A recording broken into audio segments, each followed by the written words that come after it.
Everybody's had that kind of perception of, yeah, these are the homegrown guys that came out of cornfields to go win at paintball. We never really went in with that mentality. We never tried to make a story out of it. Kind of in our history, we're known for being that homegrown team from Omaha.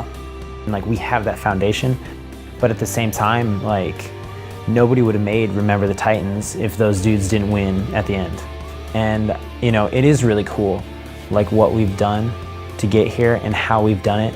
But at the same time, we don't ever want that to define us. We want the wins to define us, because at the end of the day, I just want to be the team that's standing on the podium with the first place trophy.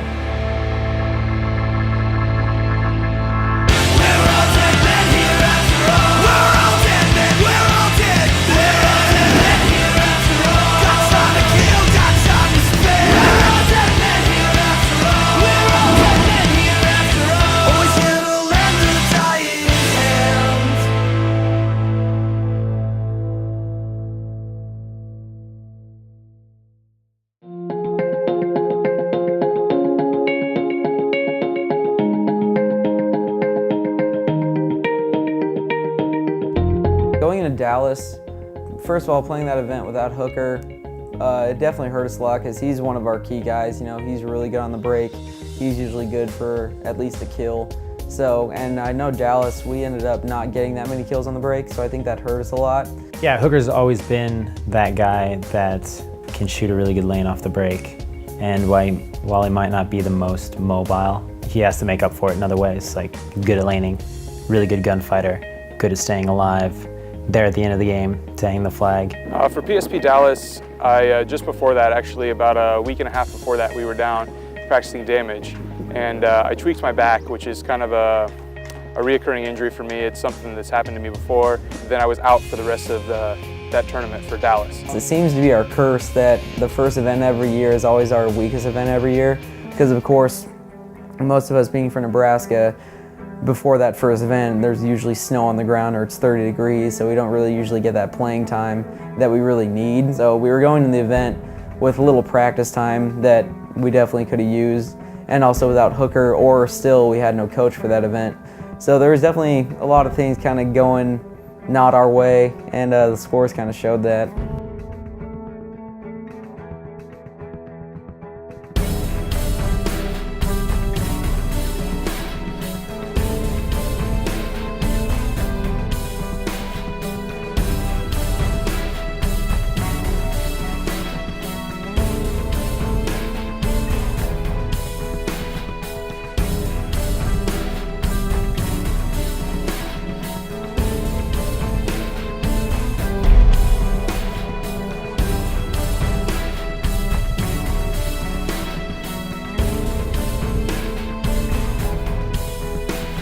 All right, we just played Damage, second game of the day.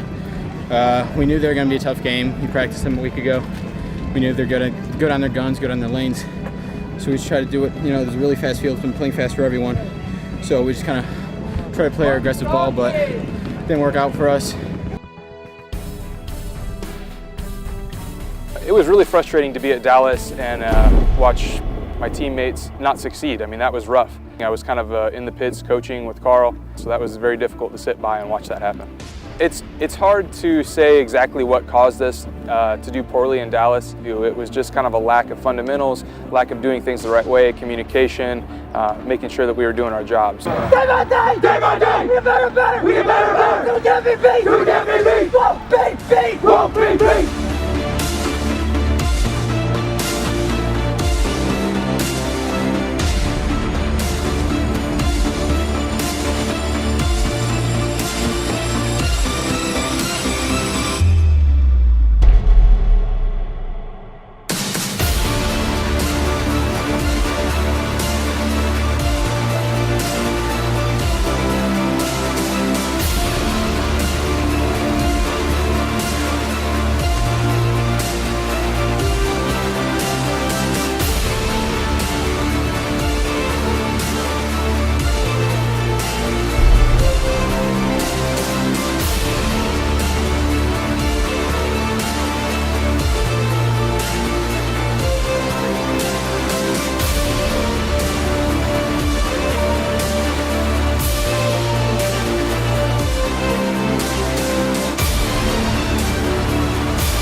Obviously, we didn't play very well in Dallas. We didn't think we deserved to be in the challengers bracket, but that's what happens when you play as bad as we did.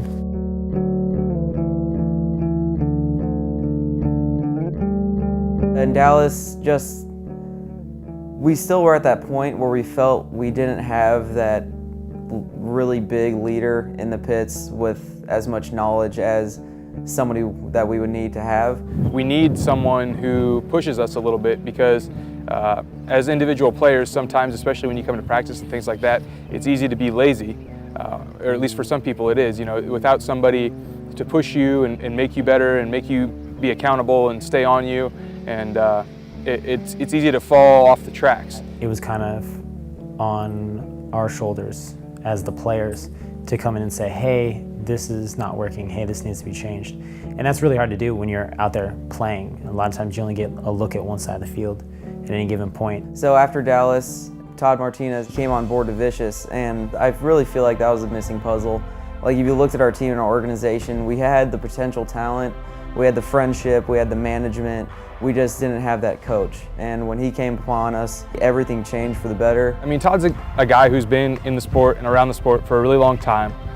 We've known him in and out ever since basically I started playing paintball. When I started playing, he was playing with Dynasty, I think, and always kind of looked up to him. I think with Todd, having been a player that's won at the highest level, having been a coach that's won at the highest level, really was a benefit to us to kind of look to. It was like, hey, he really knows what he's talking about. I mean, we've all known, you know, how Todd's played and that he's won tournaments and that he's coached teams that have won tournaments. And so just kind of having that extra little bit of confidence behind what he said and what he wanted us to do. You know, going to Vicious, I could try some new things, you know, because I'd only coached Infamous for 3 years. You know, I started coaching with Infamous. You know, having the opportunity to go work with Vicious and the type of players that they have and the type of program that the Bortles have built, I thought it would be a good challenge and I thought it would be fun. So a really big part of Todd's coaching has been hammering out the inconsistencies in our play, especially like at practice. We're always doing things over and over and over, and if we mess up one little thing, even if we're winning that point, that's not good enough. Like, we have to be more consistent. You know, to be a top tier team in the Champions League, you have to be consistent. You have to do things consistently all across the board. The biggest thing we work on, which we always know is a problem, but for some reason we just can't get in our heads, is talking. Like, communicating back and forth is a huge struggle for us. And he really nailed that into our heads, like communicate, communicate, communicate, and that's like the main thing we worked on. Todd overall was really familiar with how we played. So he never came in saying, hey, you're gonna play like Infamous, or hey, you're gonna do this. He came in saying, you're gonna play like Vicious, but you're gonna do it better. You know, we really felt that we're not a challengers team, we deserve to be in the champions, now let's go prove it.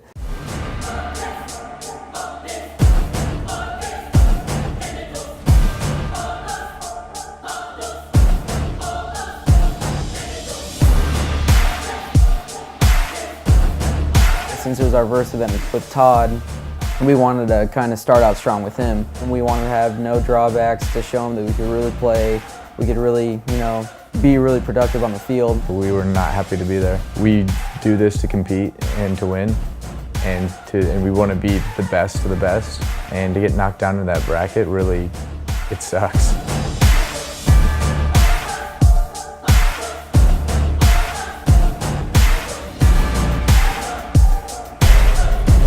Playing down in the Challengers division definitely set a tone of never ever wanting to be down there.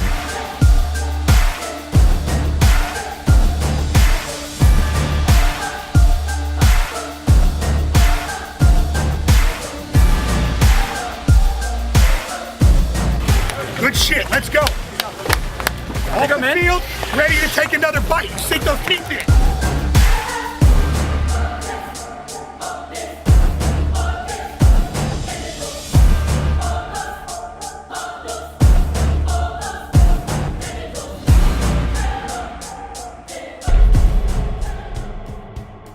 Todd called me after Dallas, said he had an offer and wanted to know if I wanted to kind of come and help them out.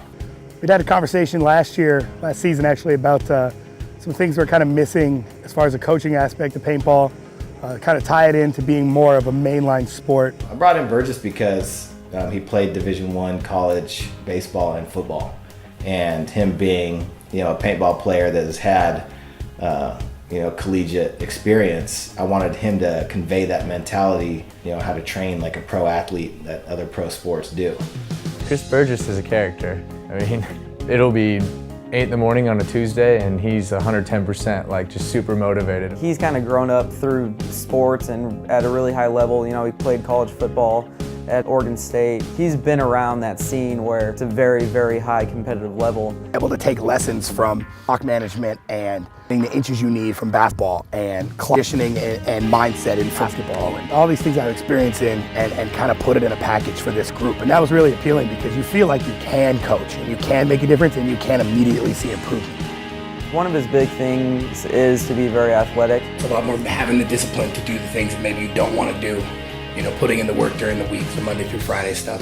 This is what you need to be doing Monday, this is what you need to be doing Tuesday, this is what you need to be doing Wednesday. These are what the winners and the people who want to win, these are the work that they're putting in, the effort. You just can't show up Saturday, Sunday, a couple weeks before the event, shoot your buddies, not have a structure, and then think you're going to go to the event and dominate. It's just not going to happen.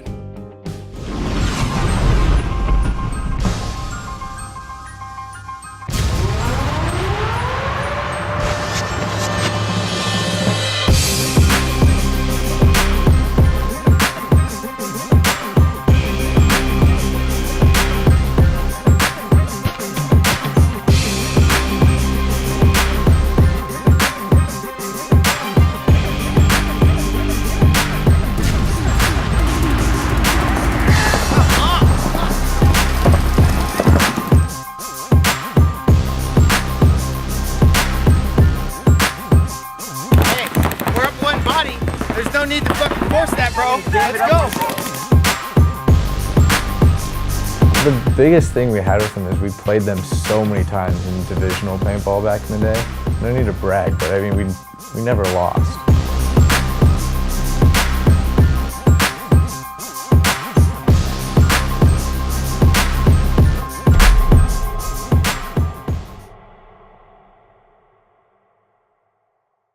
I want to win at this tournament, but I fucking hate everything about this. We need to get over that. Yeah, we're winning, but shake that shit off. Let's do what we do. Go 200 feet more over that side, right? There's so many little things that you can complain about being on that field. Don't be here again. Don't put yourself here again. Take every little one of these complaints, put it in your pocket, pull it out 3 weeks from now on a Tuesday when it's 5, 6 in the morning and you only have an hour to get up and go to the gym before you have to go to work. Play calm, play cool. This is the type of field where these guys don't shoot you and they're going to sit in their spots and wait, okay? These guys are scared to gun battle. All right? So just sit in your spots, be tight. We're going to hammer our dudes on the break. And if we lose a body, talk to each other and tighten it up, okay? Cover the zones, protect each other, do all the shit we've been doing. All right, let's go. Remember, you can't fight the ocean. Relentless.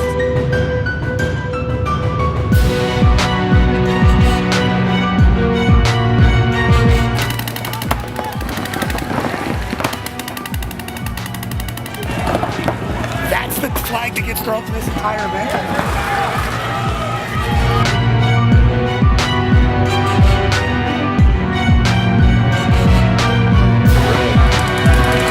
Hey, we have a major. Oh shit. You have a major problem. I got a major, and the next point, Parker got a major. Parker didn't even get shot. The ball broke on the ground and then hit up on his leg, like went up on his leg, and there was like just shit all over. And the ref was standing there like watching the whole thing happen, and then he just kind of walked up and was like, oh yeah, you're hit. That's a major.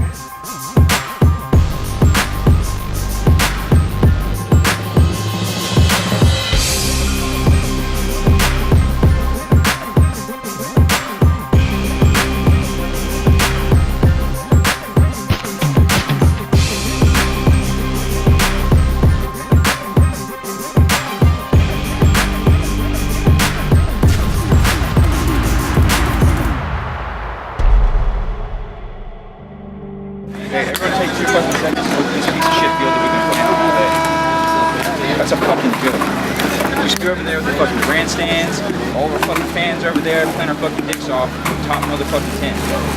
If that shit doesn't piss you off, I don't know what the fuck is gonna turn you guys on. We cannot play on this goddamn field. I'm fucking turn.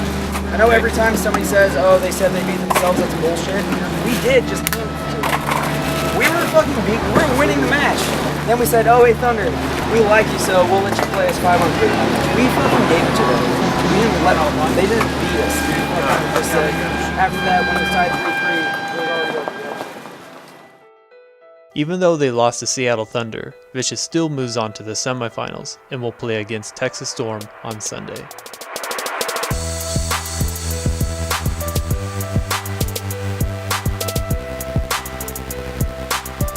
Storm's a good team, and they have a little bit more of aggressive style. They're not going to sit back and wait for you to come to them. They're going to want to try to push you on your heels. So we're always looking for that. We're always trying to get the easy kill off the break with them, because if we knock one of them down, then it helps us so much with them trying to push so hard.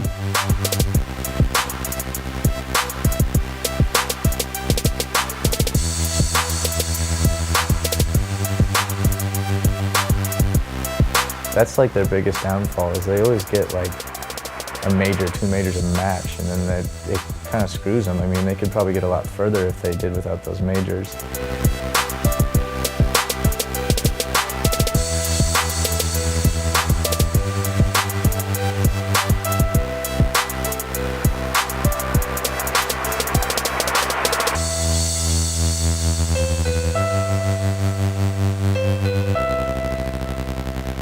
We came out pretty hot. We started scoring a couple of those points. We made it 3-1. They started playing pretty aggressive down the Dorito side. But throughout the whole game, I felt like my teammates had really good communication. Our snake side was doing unbelievable. Shane Colby in there has been doing a lot of good for us this event. And we noticed they were trying to kind of pressure the Dorito side more, so he kind of went to work more while we kind of occupied their their shooters on the break on the Dorito side. And then it was actually tied 3-3 with about a little under 2 minutes left, and we ended up shooting quite a bit of their guys with under 20 seconds left, and they actually got a major around that time, so it actually gave us the swing point. So we ended up winning 4-3 in that match, and now we're playing 187 in the finals.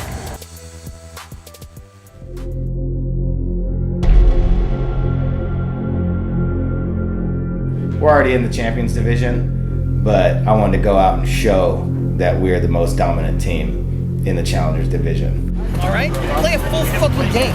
Let's go, man. We got to dig hard for 20 fucking minutes. We got one fucking opportunity over here to win this next fucking game. Shot you down. Okay?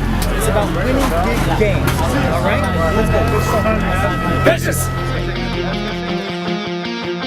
There wasn't really like a grudge match mentality going into the 187 game, them having beat us to knock us down into the Challengers Division.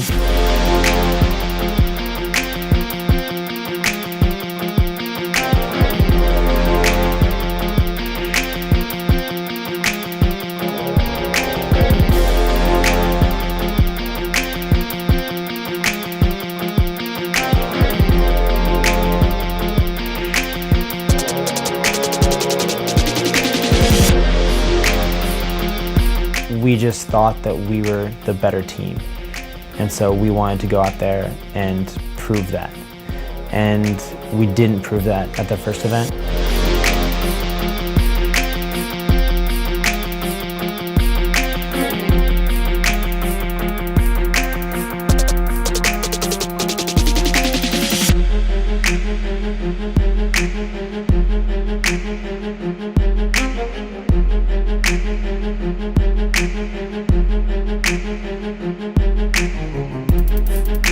We got up a lot of points on them right away, and I remember Trevor was just doing exactly what he needed to do.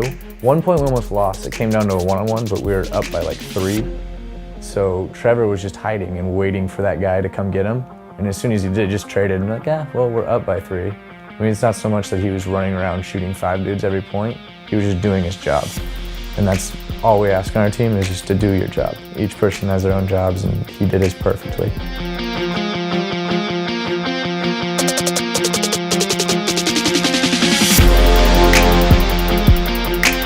Finish like that.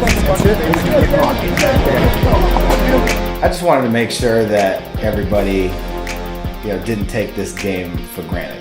That everybody wanted to make sure that we went out and established our dominance. Hey! Don't fucking celebrate till this shit's over! Get the fuck out there! Let's go!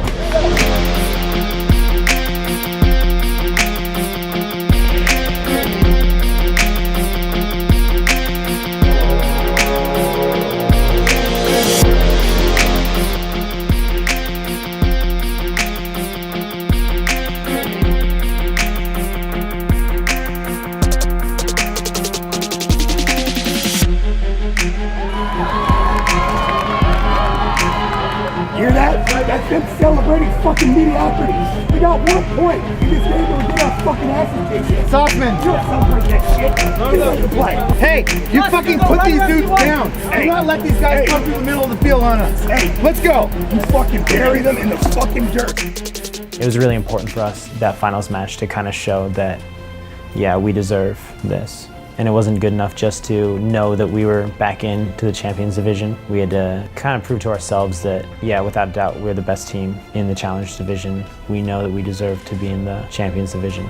To come out and to get a win in the Challengers Division wasn't victory that we were hoping for. It was just a step towards getting to where we wanted to be, which was a team that can make the top 4 in the Champions Division and compete. Hey, fucking celebrate! That's what I'm talking about!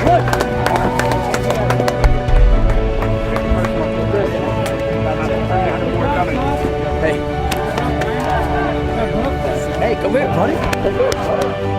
Having that end at MAO with us winning or beating 187 at 4-1 with only letting get a point, that definitely kind of, helped us get back in the champions and kind of give us a confidence boost. So I definitely think MAO went really well for us. Going into Chicago, we knew that we were going to be without Patrick Wingfield and Phil Kenk. Some of the guys from Omaha have had some real life stuff happen to them, like Patrick, who had to unfortunately quit, became a cop, and Phil ended up getting a job with the Union Pacific. So we were at around 7 players, so we had to pick up about 2 more. That was one of the benefits of having Todd there. Since Todd was such a big person in the industry, he definitely knows talent from coast to coast. So when we had tryouts in Omaha, Chris's goal that day was to get some kid to quit before we even started. We started off running sprints, trying to test everybody's physical ability. Some kids could handle it, one kid couldn't, and Chris almost killed that kid. But that's what we brought in Chris to find out. We ended up picking up Keith DeVitt and Luis Munoz, or he's never played a pro tournament, but Todd was commentating on the NCPA championships this year, and Luis was actually with the Florida Gulf Coast that won the event. Keith is one of the most violent paintball players I've ever seen play. Like, when he leaves one bunker to go to the next, he tries to hurt that bunker. And he's always bouncing off stuff. And just watching him play is kind of ridiculous. Luis was the guy, he could play on the snake side, he could be the front guy, or he could go up the middle and just kind of being that missile guy of going, doing damage, get out of there, we'll clean up the rest.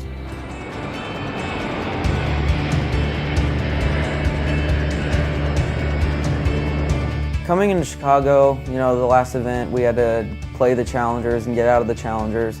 So we came in with that really low seed. We never felt like we were the lucky team to come out of Challengers Division. We weren't a Challengers team. We were a team that had a bad event. We're a team that didn't play up to potential.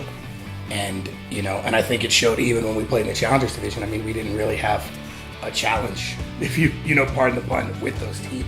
We had a 3-year stretch where we haven't won anything, so it felt really good to win, but at the same time, we didn't win the best. We won the Challengers Division. You're excited for the win, but at the same time, that doesn't really validate how good you are, because your goal is to be the best team in pro, and that's the lower division of pro. We just knew, we can't be one of those teams that just comes in and then goes right back down, because that was what a lot of people were saying. We felt like we were a champions team. We were a pro team. We had the skill, the ability, the structure, and now the coaching behind it to compete at that level. We were happy to see the bracket that we had and to play some tough teams. So. We drew Dynasty, Iron Men, X Factor, and Infamous. Going into the Infamous game, I think we came out really, really strong. We came out really intense.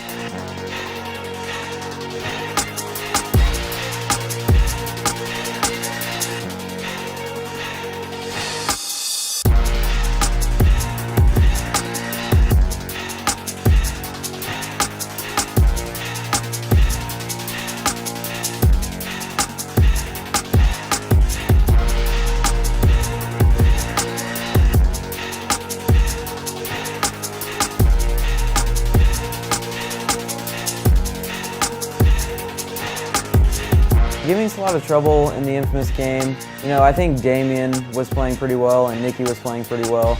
You know, Damien was coming up the center a lot. Well, like he would get up to the X. Then I remember one game Shane bunkered him out of it. Nicky wasn't being super aggressive, but Nicky was doing a really good job at just kind of keeping us contained during those penalty points and then knowing when to move once they've shot, you know, 2 or 3 bodies. Drew was being really aggressive down the Doritos while Nicky was kind of playing behind him, being a really good back player and mid player for him. It was 3-1, and then even more things started happening in our favor. Infamous got some majors, they got some more penalties. And then we kind of just slipped up and started giving it away. We lost a 4-on-5. It took us quite a bit of time to win a 3-on-5, and I think we lost another 4-on-5.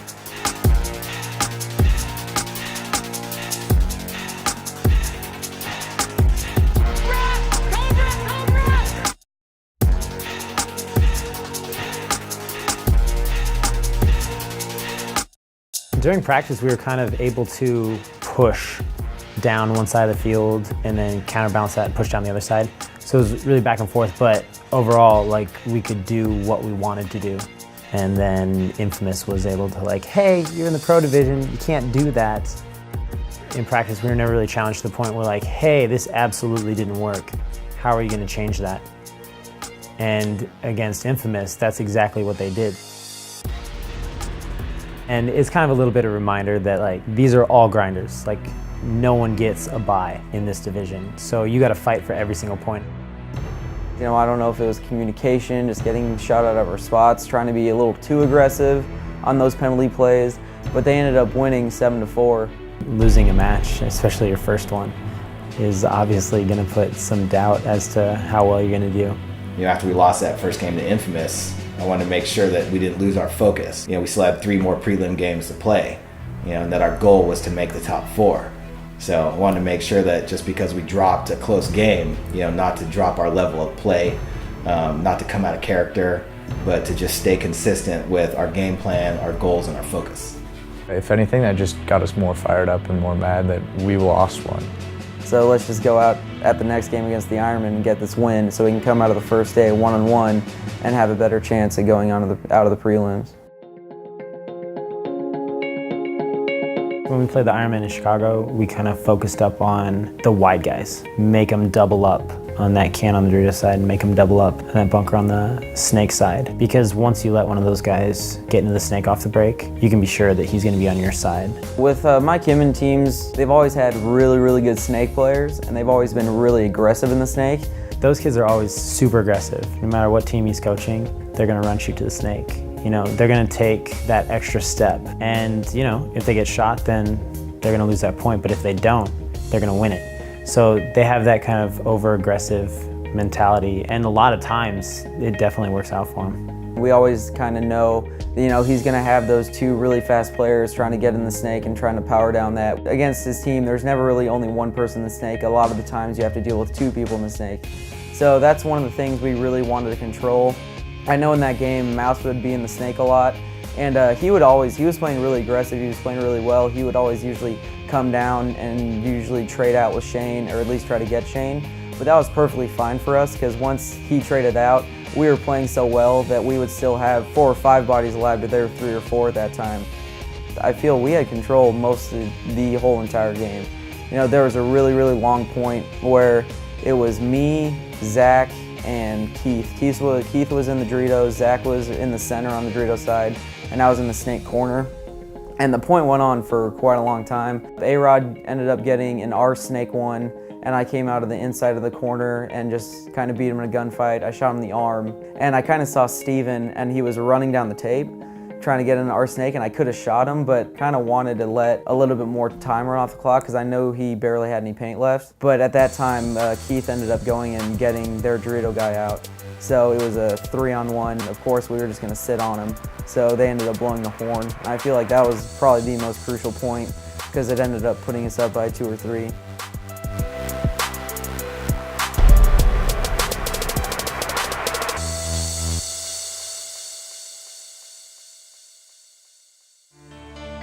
Excited? Oh yeah, very excited. Very excited. When we play X Factor, what we typically expect is we know that Colt is a fantastic Dorito player. We know he's going to be trying to be aggressive, and we know they're really good up the center. So that's kind of one of the things we tried to lock down when we played them in Chicago. We would shoot up the center, and we were actually doing a pretty good job on getting Archie, shooting him, trying to come up the center. Shane was having a really good game, getting in the snake and kind of giving damage, and also Zach was having a really good game, shooting people off the break.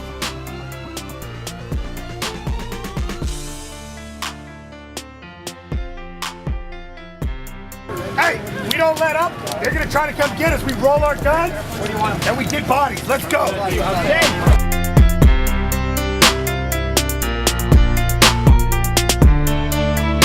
X Factor, I feel like they play kind of a lot like we do. And so with them, there's never ever gonna be like a blowout. No team's gonna beat the other substantially. It's always gonna be a grind with them.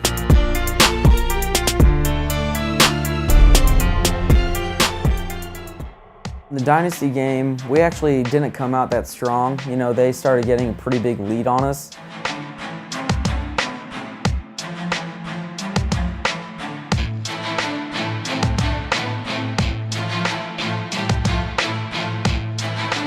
Then they got 2 majors in 1 point. They had 2 penalties, so we were playing them 3-on-5. So yeah, we're gonna go win these points. I get out to my spot, into like D1, go far off the break, like boom, make a spot. Apparently I got clipped in the pack, like diving in. Okay, you know, got shot. It's like, you're dead, get out. I stand up and kind of like look like, hey, I do the look that every single other player has ever done when they've got shot and not known that they got shot. And then it was like, oh, you're not getting off the field? Oh, here's a minor. And then so they get to pull another body and all of a sudden it's a 3-on-3 and then they win that shit. And once that happened, we kind of just had to, you know, crank it in gear and just try to go win this game. And we ended up actually bringing it really close. We brought it in between 1 point, 6-5, and there was about 50 seconds in the match. Shane made it to the snake and I made it to out wide with him. And all of a sudden I just remember hearing my mom say, you gotta make something happen, we gotta go, we gotta go. And when she said that, I looked up at the clock and there was 41 seconds left. And even though I was behind Shane and could protect him, I knew we had to get close to the flag. So I ended up going to the X, and they had, it was either, I think it was Dalton in their Dorito tower, and then Alex Frazier was in their Dorito on the snake side. And I was able to wrap and get a shot in on the Dorito tower, and then it was only Alex left in the Dorito. But as all this was happening, there was about 10 seconds left, so I grabbed the flag and tried to edge on Alex in the Dorito. And when I was edging on him, I really thought I shot him in the loader. And out of my peripheral, I thought I saw a ref like put his hand up. And at this time, I looked and there were 6 seconds left. So I just kind of tried to shoot him a little bit more and run to the flag. But he was still in the Dorito, shot me in the arm.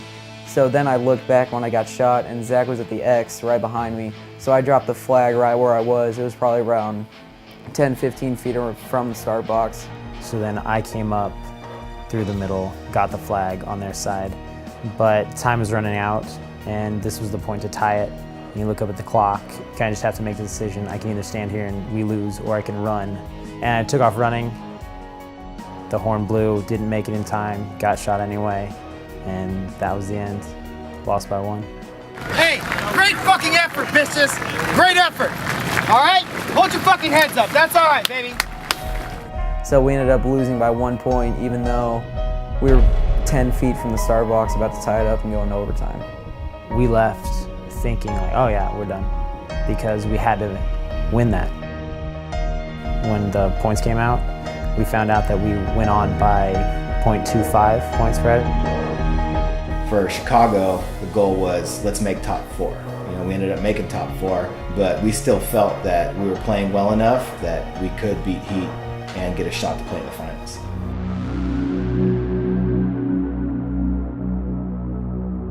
I think there's a few things where we made mistakes today was not knowing our shots. And you guys should really be, after you watch games at the end of the day, go and walk the field at the end of the day. Like our snake guys, when we get in here right away, every other team dives in here right away, instantly shoots these cuts. And we're picking guys off. And we weren't getting those free kills. I want to address one more thing Doug noticed. we are not doing a good enough job of capitalizing on penalties. No. At all. Especially when we had 3-on-5 situations. I mean, we were fortunate enough to have 3-on-5 situations twice. Other teams are going out and scoring 2-3 points on a major. We were lucky to score 1. Like, you guys should all be able to recognize the situation, talk to each other, and if the guy whose job it is to go can't figure it out, the other guy should be able to figure it out. You know, we are that smart of a team. In the dynasty game, especially in the earlier points, we were kind of not playing as hard, like, you know, as aggressive that we should have been. Right. And yeah. Let's just remember though who we're playing. I mean, honestly, the times we've had success against these guys, and any team's had success, is when you wear them down on the point. They love, especially Fedorov and those guys, they love running down the field and sticking people and fucking doing gestures to the crowd and all that bullshit. If you slow them down, you will take them out of that mindset, and they will start to get tired and they will run out of air and paint and those type of things. Hey, I feel real good about what we're doing. All right, let's keep fucking pushing hard. All right, everybody. Nobody expected us to be here. Okay, we are the only people that believe that we knew we would be here. All right, we knew this shit. All right, stay confident. Keep believing in yourselves. Continue to work hard. Continue to focus on the things that you know you need to do to make yourself the best paintball player out there. Going into Sunday into Chicago was definitely a little bit rewarding, just to kind of like show all the people who were saying that we were just going to get relegated again. We've played really good paintball this weekend. We've shown that we're able to be a legitimate pro team. We're playing on Sunday.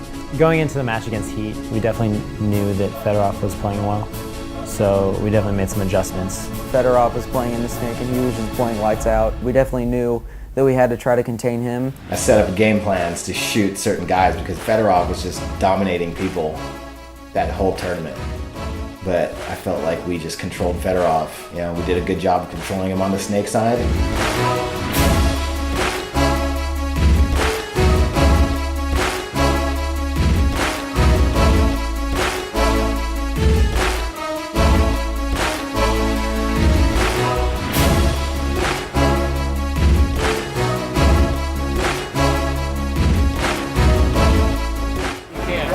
Hey, we gotta fucking dig deep now, man. All right, this shit ain't gonna be easy. Let's go. These dudes came here to play. We gotta come too. Hey.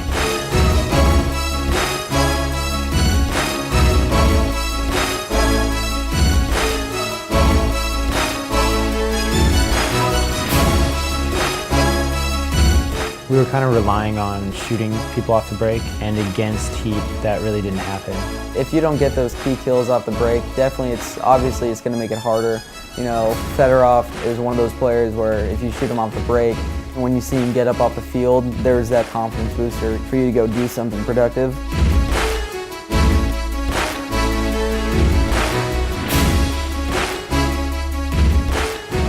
Hey, we are in this fucking ball game, man. Get your heads in and let's go. Go, boys. When we weren't getting those key kills off the break against Heat, I definitely think that's one of the things that hurt us. It's really tough to beat those guys playing 5-on-5, or when they shot one of us off the break, playing 5-on-4. And there were times where we would make good moves and then just wouldn't make our shots. And then they would come back, they would. When we were trying to make the moves, like we would get, you know, nicked in the pack, or I remember when I was trying to go in the snake, I got nicked in the foot, you know, maybe just going a little bit too soon or too late. And also it seemed like we were just kind of getting shot out of our spots.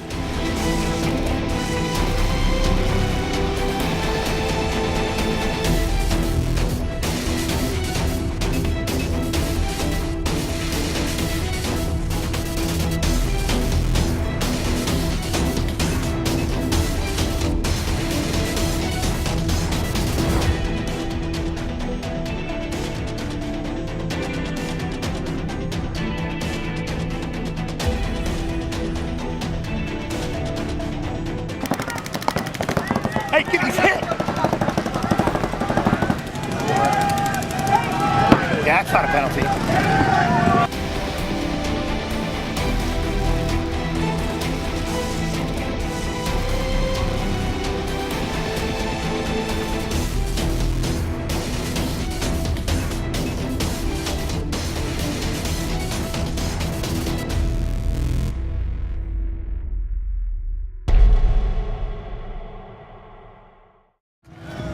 Hey, heads up, boys, it's a long season. It's a long season. Plenty more chances. Yo, when you leave this fucking pit, your head's up. As soon as you leave this pit, this game is over. And your head's too.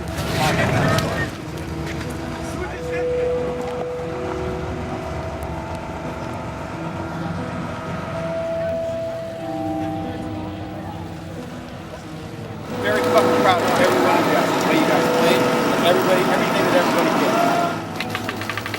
Yeah, it just kind of hurt us having that lack of experience, that lack of big game experience. But you know, you have to play those games in order to get that. And I feel like us playing in that game definitely helped us, you know, grow as a team. You know, I was happy with the goal that we achieved, which was to make top 4, and just, you know, trying to build off of that in future tournaments. Obviously the focus is to return, be in that top 4, not only show the team and the younger players that they can do it and they can do it successfully and repetitively, but to show the other teams. Honestly, it felt really good to wear the red jersey for the first event. It's such a big deal for this team.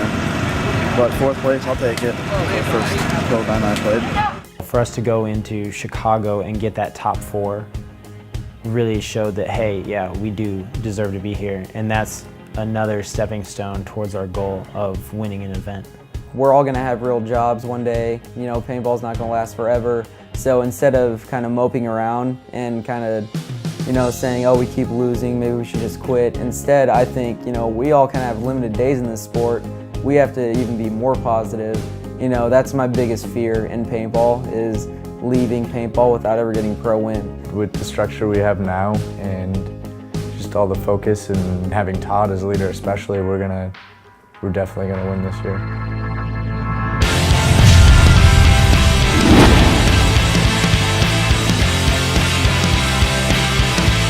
Oh yeah! Winning tournaments in the big time! Making it through Sunday, wearing the red jerseys, not giving a shit about anything. Ah! Let's go. Fish is on 3, buckets on 6. 1, 2, 3. Fish is 4, 5, 6. Buckets.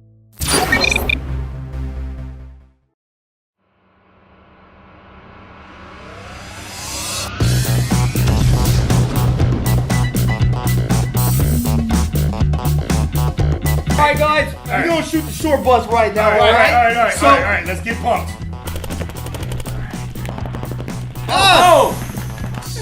Who put that there? Have that removed immediately, please. There are plenty of referees on this field who are highly trained in refereeisms. Let's do this. Let's give them everything. Let's give them let them take nothing. Let's freaking do this. Wait a minute. What is this, a riddle? If you solve it, wait, let's give them everything. Okay. One One gives them everything and nothing. When I say you say B, then dirt nap. 1, 2, 3. You! B! Dirt nap! Alright, so I'm gonna say short, and then you're gonna spell B-U-S backwards, and then count to 3, and then we're gonna do everything we can possibly do about nothing on the third. No. Ready? We count to 3 backwards? No, I say short, and then you say bust 6 times. When I say you say B, then dirt nap. Whatever you're gonna do, just see red, okay? And when everything turns blue, then then I say go. Let's give them everything. Let's give them let them take nothing. Do the best you can, but don't do it too hard, okay? Because I don't want to hurt nobody. Okay, are we giving them everything or are we giving them yes, nothing? short. F-U-P. Short. 1, 2, 3. Dylon. Is that bunny ears? Bunnies? What's going on here? Oh. Give me back my eggs, you motherfathers. Oh. Bunny hits, here it hits on count. Please shoot yourself in the face. God. Please shoot yourself. He did. Oh. Yes, you shot yourself in the face. Slide it off. Does this gun work? Yep. How did you shoot yourself? Well, we were inverted. We were inverted. You were in a 4G negative dive with a MiG-27. Well, you had an Intimidator. Right. It went like this. Bullshit. You went like this. Right. And I got a great picture of it too. Great picture. Remember earlier when you were saying the art of shooting off break has been lost because these kids know nothing about one ball shooting? Yeah. That kid shot somebody with his first ball. Yes, he did. He's the future of paintball. And if he didn't, the rest of the balls are in the crowd somewhere. Yeah, it doesn't really matter. Is that playing on though? Because I mean, he just kept going. Yeah, it's playing on. He's gonna goggle. He kept going. Yeah, you know, I'm clean. I'm clean. That is an obvious I don't know how it got in my lens. There's gonna be a dustpan flying in any second. Hey, bro, what happened to you? Shot on the break, dude. So where did this ball came from? So I'm just. Is it raining paintballs? Is it raining paintballs? Somebody threw that at me. From the It's sky. hey, who threw that? Who on the other team was like this? Someone's playing duck hunt. First time Chad Boucher ever decided to bunker somebody. Slowly. Come on, bro. Forgot to tighten his goggles up. This. Hi, Mom! This is actually a big changing point in the game too, because wait, no, it says on all games. Never mind, this wasn't a changing point at all. Oh, Mike Paxton. Oh, shoot. Hello. Oh. I am Mike The Paxton. pack train. I am Keep Mike wearing Paxton. it. Keep wearing it. Are you hit? That's where the balls came that hit Chad in the other field. Mike Paxton is like.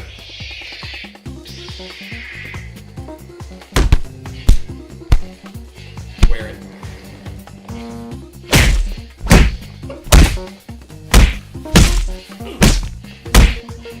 Check that guy. He's out.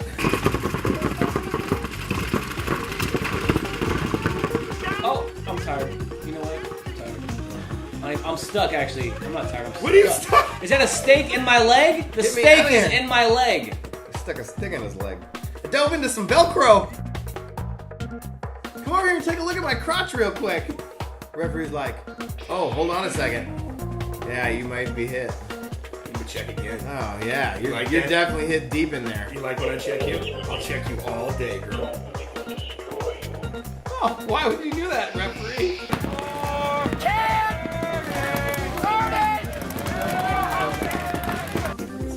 Oh, I'm gonna get you. I'm gonna get you. I'm gonna get you. You never see nobody in Star Wars fighting like this.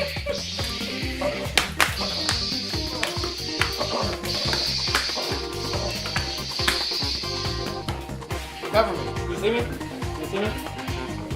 I don't know if he has a rotor or a periscope. What is he doing? He's like, I'm gonna shoot over the top, but in case they don't see me, here's a big shell rotor.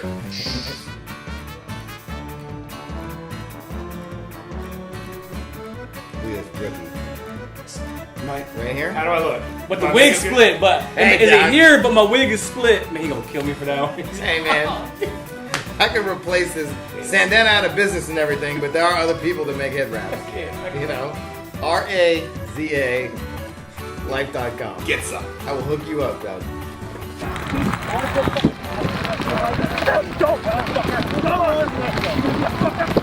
Get up! Oh, I remember that. Oh, that's I'm a headbutt. Hey, that's my. Hey, he got headbutted. And he quit after that. I'm done. Hey, I come to do with the biggest head on the head everybody all the time. Dude, Everybody was like, "Oh, what's going on?" man, I ain't gonna stick my head in here no more. It's like he's getting headbutt. As much as an I-4 lens costs, you gonna headbutt me in my mask right now? Everybody bring your heads in here. Hell no, I ain't doing that again. Hell no. Remember last time I got my shit cracked open. It's the smallest mask on the market. You gonna headbutt me in my face? Get out of here with that nonsense. How you doing, man? Well, my head kind of hurts.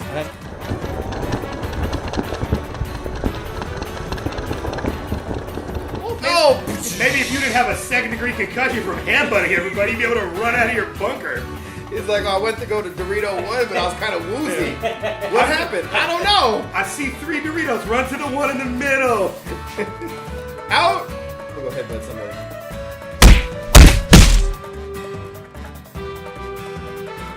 Oh! Ugh. Money shot. He took it twice too, I think. Ugh. I told you. Trying I to told you. look. Don't stand in the black dude is Christ. Told you. They shooting at you. Don't stand on me. Hey, Judge. They're shooting balls through the netting We're ring. not playing with him. It's not fair. I'm number 1902. How does that work? Let's get into sniper position. You know what? When you have no pods left, though, you might as well just do something. Yeah.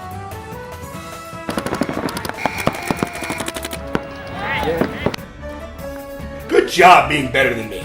But he straight went no knuckles ass. Yeah. No. Yeah. Cup it.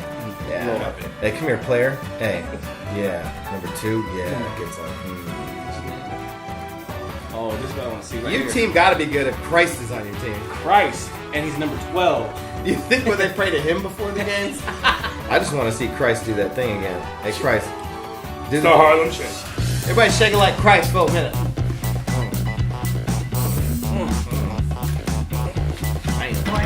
Don't put that in the video. We promise. Promise not to put it in the video. Don't put that in the video.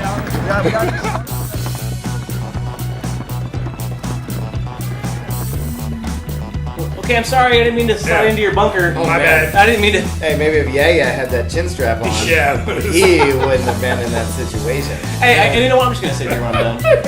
Oh God, is my chin strap still buckled? It was cutting off my circulation. Couldn't know- slide it properly.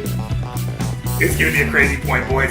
Strap yourselves in. Hey, it's going down. Hey, what's gonna happen right now is we're gonna go really hard, but then don't go too hard. So buckle your chin straps, unbuckle Give 'em them, less, and then just go super hard and don't give them as much as less than nothing that you don't want to give them.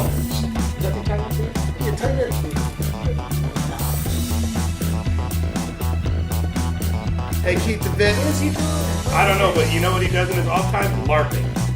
That's a new LARP move right there. That's what the LARP. He was like, he was battling that one time, and I said, hold on. I used the Christ move. I used a little bit of the Christ move. Took the leg out. He did like this. +2 damage. Hey, Keith. +2 damage. Hey, Christ thinks he's gonna be on Dancing with the Stars. Check this out.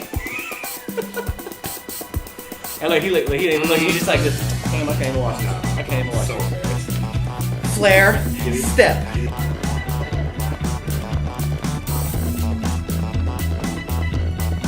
I was looking right at you, and then you shot me in the head. Hey, shoot me in the head. What? Ah! He's like, he's over there. Not me. The other guy. Sorry, Damien. He runs away fast. Sorry, Nikki. Nikki's still looking that way. Damien sneaks off that way. Hey, man, I think that was so sorry. You might want to go get him.